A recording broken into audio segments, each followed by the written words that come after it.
Hi, Jesse Durham here with you, and today we're going to talk about a four-letter word that starts with a D. Debt. Often enough, it's a concern or a question with us to consider debt that's in our lives and paying it off, and should we get a policy before we start paying off debt or pay off some debt before we get a policy, whether that's our first policy or a subsequent policy. And I'd like to tackle that subject today. And I would like to preface by saying I do believe that it's worthwhile to take a look into our lives and our business or investing, whatever that looks like for us, and see what is an asset, what is a liability. What do we have that's appreciating? What do we have that's depreciating? What do we have control over? What do we not have control over? If we are in a bad third-party debt, how did we get there? What behavior patterns, what choices and decisions got us there? If you're in a place that you're not comfortable with, that you're not happy with, I do believe that it's worthwhile to detach and take a look at that. Now, that's more than we'll be able to cover in the scope and span of this video.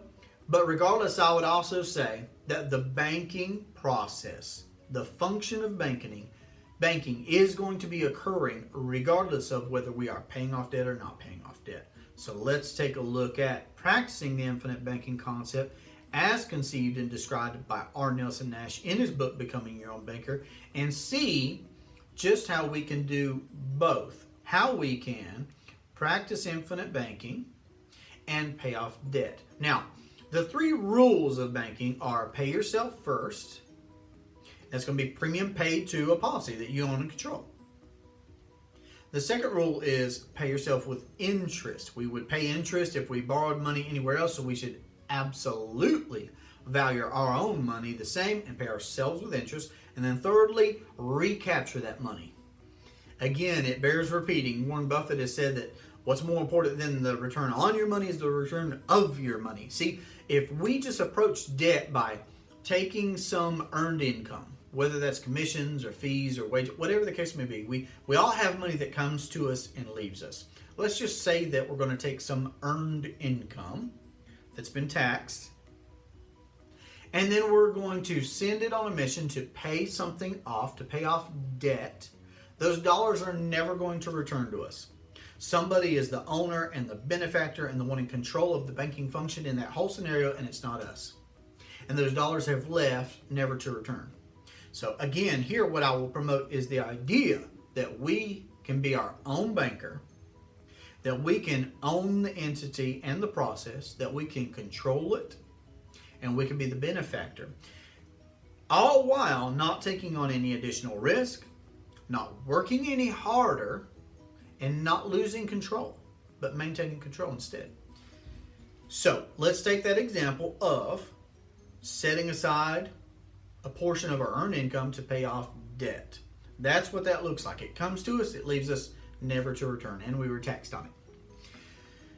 Now, instead of considering only with this narrow or singular mindset of should I do this or that, let's talk about how we could do both. How we could pay a premium into a policy that we own and control. That's been structured both for our needs now and long range.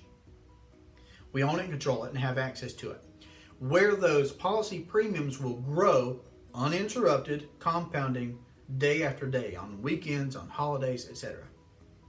While also having access to cash values in that policy today to be able to start our debt snowball, to be able to start attacking and eradicating whatever debt we may decide we want to get rid of. Now, this is where I'm going to turn to Nash's knowledge in his book, and we're going to evaluate where he talks about airplanes. Now, there's a section, I believe it's around page 22, where he's talking about how an airplane gets more and more efficient as it flies. Consider this, that the airplane, when full of gasoline, when full of fuel, has the same amount of power as when there's half of a tank, quarter of a tank, but it's lighter. So it's lighter, but it's got the same power as it did when it was absolutely full. So over time, it gets better and better and better no matter what. That's what it looks like When you pay policy premiums into a correctly structured policy with a mutual company that also pays dividends, now, as the owner of that policy, because you're not interrupting the compounding, those premiums just compound and grow uninterrupted. But you also still have access to the cash values. So the policy in and of itself gets better and better no matter what. However, it gets even better. So let's just say that the average American is out there living life, paying, much like Nash described, volumes and volumes of interest on living, automobiles, etc. Money that's fueling somebody else's banking system never to return. I'm going to have that represented as a headwind to our airplane. So for simple numbers, let's say that this airplane can go, and obviously, I mean, that is prime technology right there. That's a very fast airplane. Let's say, for simple numbers, that this airplane can go 100 miles per hour. But the volume, we could talk about taxes, many different things, are a headwind to this airplane. So let's say there's a 50 mile per hour headwind. Well, that airplane that was able to go 100 miles per hour is now going half of what it otherwise could. It's only going 50 miles per hour. Instead of, let's say now that we are practicing the infinite banking concept, we're paying premiums into a banking system that we own and control that grows uninterrupted. When we access the cash values of our policy to be able to apply in this scenario towards paying off debt, that's actually going to create a tailwind. It's going to take that 100 miles per hour and augment it in a great way. So here we are in our scenario. We're paying, let's say it's a credit card. Again, just simple. A credit card that has a balance on it that should be paid off in the next 12 months. And let's say that we're able to speed that up by half. We're able to cut that timeline in half by accessing our cash values. Well, now we've paid off that credit card in half the time that it otherwise would have. And we've also created an entity with this policy that we own and control where we can now recapture both the principal and the interest that would have otherwise been paid to that credit card. So we're able to speed up the process, pay that credit card off in half the time. And again, that's just an example. Could be faster, could be slower.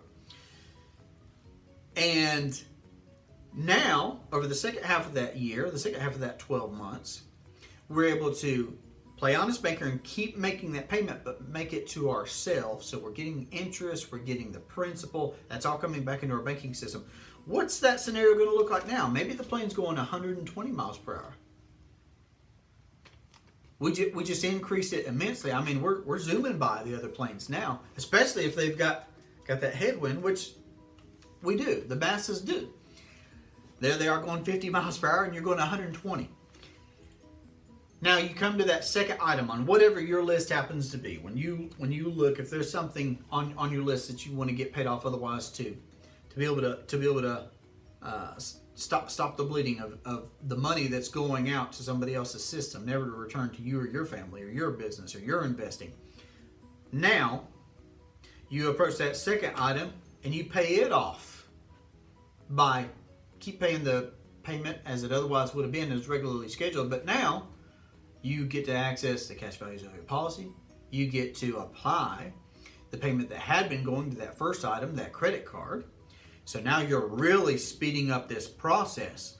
And when that gets paid off ahead of time, and you've also got this system and this process to be able to allow you to recapture those principal payments, to be able to recapture that interest also from a second item. And you can see it doesn't matter how many items you have, whether it's 2 or 5 or 25 or on, it doesn't matter. The whole while, a couple of things are happening. Your policy in and of itself is getting better and better no matter what, just like Nelson Nash said in his book.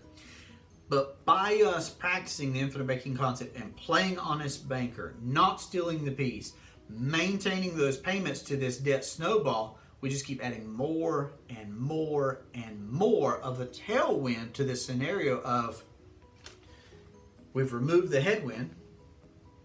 So we've got our original 100 miles per hour, but every time that we knock something else off of our debt snowball, off of our list, whatever your list may happen to look like, that's more and more of a tailwind to our scenario, to where those planes that are going 50 miles per hour are a joke.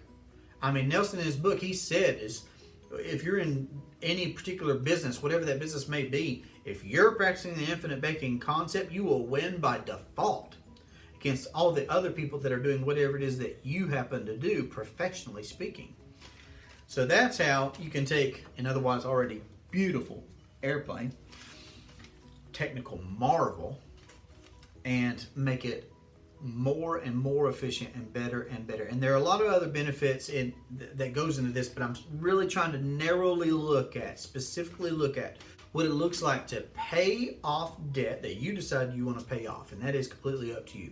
But when you decide that, you can use the infinite banking concept to accomplish that mission and get the money back, plus interest, while compounding is taking effect in your policy or policies. You own it, control it, you're not working any harder, you're not taking on any additional risk, and you're maintaining control of the entire process yourself.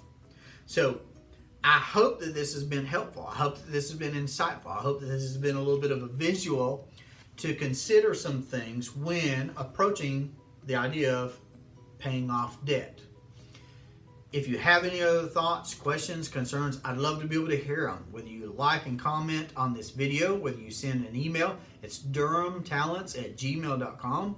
Text or phone call, 828-817-4223. I'd love to be able to speak with you about your case, your situation, your questions, your thoughts, your concerns, whether you're looking at getting your first policy and practicing the infinite banking concept. It doesn't just have to be for paying off debt. For sure, there are many things that we've been able to cover on this channel, many more that I'm looking forward to covering. But this is a great one, and it's one that plagues many of us. My wife and I have had the opportunity to be able to use the infinite banking concept over the past several years to be able to pay off lots of things that we brought into our lives before seeing the infinite banking concept, like credit cards, like student loan debt, and then, of course, being able to flip gears and use our banking system for taking vacations and lots of other fun things. So I hope this has been helpful. It's been a lot of fun for me to be able to share this topic, because I know how it's helped me, some family, some business partners, some friends, some acquaintances. And I'd love to be able to have a conversation about how we could use this concept to promote what it is that you already have going on. So I look forward to next time. Have a great day. Take care.